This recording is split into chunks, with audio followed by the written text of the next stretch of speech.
la région Auvergne-Rhône-Alpes vous présente Voyons voir.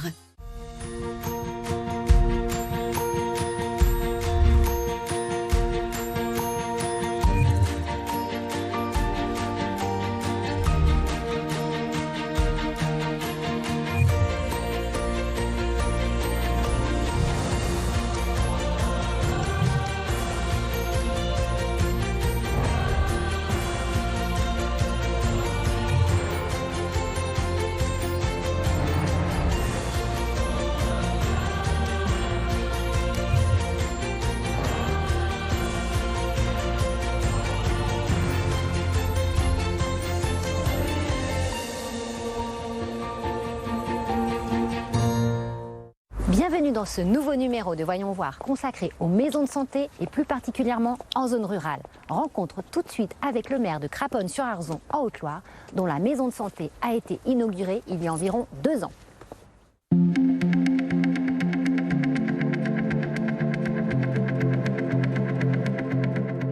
Monsieur le maire, bonjour. Bonjour. Merci de nous accueillir ici. C'est avec plaisir. Donc dans cette commune, est-ce que vous pouvez nous expliquer un petit peu quelle est la typologie des gens? Alors à Craponne-sur-Arzon, on est dans une zone rurale, voire hyper rurale, aux confins de 3 départements, avec une population de 2000 habitants et principalement de plus de 60 ans. D'accord. Donc de là est né un besoin, vous avez fait un constat par rapport aux offres de soins? Un gros besoin de santé, y compris pour le renouvellement des médecins et les obligations qu'on avait à faire avec des infirmiers, les kinés et les dentistes qui nous manquaient à l'époque.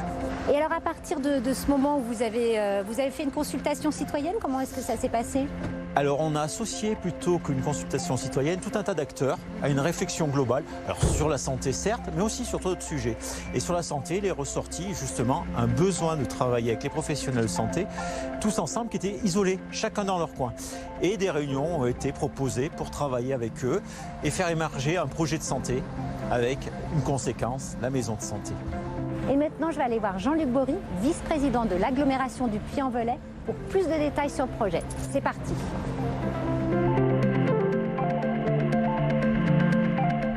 Bon ben ça y est, on est devant la maison de santé, elle est très belle, elle a été inaugurée quand? Elle a été inaugurée en 2019. Alors comment est née l'idée de ce projet? Alors le projet, on est parti à l'origine d'élus, où c'est qu'on s'est dit ça serait bien quand même de faire quelque chose pour la population qui est un petit peu vieillissante et on aimerait bien qu'on puisse dynamiser l'offre de santé. Comment est-ce que vous avez pu financer ce projet? Alors ce projet s'est financé, un peu comme tous les projets dans une collectivité. En tant qu'élu, on va essayer de pêcher un petit peu des subventions. Et donc on s'est rapproché un petit peu de l'ARS, qui elle, de notre côté, nous a dit c'est important de monter ces locaux de manière à les mettre dans de bonnes conditions. Donc l'État nous a aidés, la région nous a aidés, et ça nous a permis au moins de déduire, je dirais, cette partie-là du coût pour qu'ensuite, nous qui sommes bailleurs de ces locaux, on puisse ensuite répartir ces charges le moins possible à chacun des locataires. Cette belle réussite, on la doit également à l'intervention d'entreprises et artisans locaux qui ont œuvré sur la construction du bâtiment. 3 ans après son ouverture, les dirigeants de la maison de santé de Craponne-sur-Arzon ont donc le sourire. C'est grâce à cette chaudière à granulés que l'établissement de 3 étages est entièrement chauffé. Elle a été installée par la PME Garbi les Frères, située juste en face de l'établissement. Preuve de l'efficacité de cette PME locale, plus habituée à travailler chez les particuliers. On est sur un bâtiment très peu énergivore. Alors, tout le bâtiment est chauffé par des radiateurs. Voilà, on fait la production d'eau chaude plus les radiateurs. Donc cette chaudière-là gère toute la partie chauffage en fonction des températures extérieures et de besoins intérieurs de tous les cabinets qui sont à l'intérieur. Et en un peu plus de 3 ans d'ouverture, ce sont près de 40 000 tonnes de granulés qui ont été consommés. Et pourtant, ce sont de vraies économies qui ont été réalisées à l'heure où l'on parle de sobriété énergétique. On est entre aujourd'hui 50 à 60% moins cher que si on avait une chaudière au fioul. Aujourd'hui, 1000 litres de fioul, on est autour de 1700 €. Et aujourd'hui, on est à peu près à 300, 350, ça fluctue un petit peu la tonne de granulés, quoi. Voilà. Et sachant qu'il faut... Il faut 2 tonnes de granulés pour faire 1000 litres de fioul.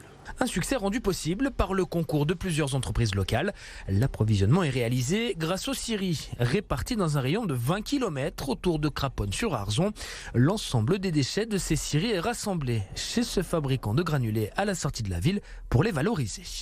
Plus le circuit est court, meilleur c'est. Donc comme vous avez vu, c'est surtout des plaquettes qui sont passées après dans un broyeur, donc pour recalibrer, et qui sont séchées et mises en granulés directement à l'usine.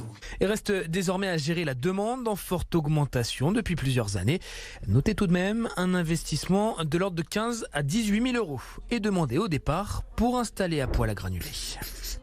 Nous sommes toujours à Craponne-sur-Arzon et cette fois, c'est le docteur Serge Pirou qui nous reçoit dans son cabinet, au cœur de ce nouveau dispositif de santé. Ah, c'est chouette, hein. Ah, c'est très beau. Installez-vous. Vous êtes à l'initiative de cette maison de santé. Oui, il y a un certain nombre d'années, à peu près 8 ans, où on avait eu l'idée, voyant la diminution des nombres de professionnels de santé sur le territoire, on s'était dit qu'il fallait trouver une solution. Et notamment, on avait pensé à la maison de santé, puis c'est des concepts qui commençaient à sortir de terre. Et on s'est dit, on va en créer une. Donc très rapidement, on a créé un groupe de professionnels qui étaient intéressés et qui a donc décidé de monter un projet de santé. Projet de santé qui a été validé. Et puis ensuite, a suivi le choix de l'architecte avec la communauté d'agglo et puis la construction de ce bâtiment. Et nous avons ouvert le 2 février 2019 cette maison de santé. Et quel est l'intérêt pour le patient? C'est le fait qu'il puisse tout trouver sur place. Quel est l'intérêt d'une maison de santé? La maison de santé, l'intérêt, c'est d'avoir des professionnels qui soient regroupés, ce qui est pratique pour le patient, mais c'est aussi surtout que les professionnels puissent travailler ensemble. Il est plus facile de travailler ensemble quand on a juste à descendre chez les infirmiers pour leur demander de faire une prise de sang ou un test Covid, que d'avoir des gens où il faut prendre le téléphone, etc. Puis il y a surtout un travail de groupe avec notamment la création de protocoles, la discussion sur les patients, puisqu'on a une obligation avec ce qu'on appelle l'ACI, donc de discuter des patients, de parler des dossiers complexes et de travailler de façon à amener une meilleure prise en charge du patient, donc un meilleur service. Et bravo d'avoir porté ce projet et de continuer à le faire vivre. Et puis merci de nous avoir accueillis. Merci, à vous d'être venus. Ainsi, avec de tels dispositifs, la priorité est donnée pour lutter contre la désertification médicale et faire d'Auvergne-Rhône-Alpes la première région en termes d'accès aux soins.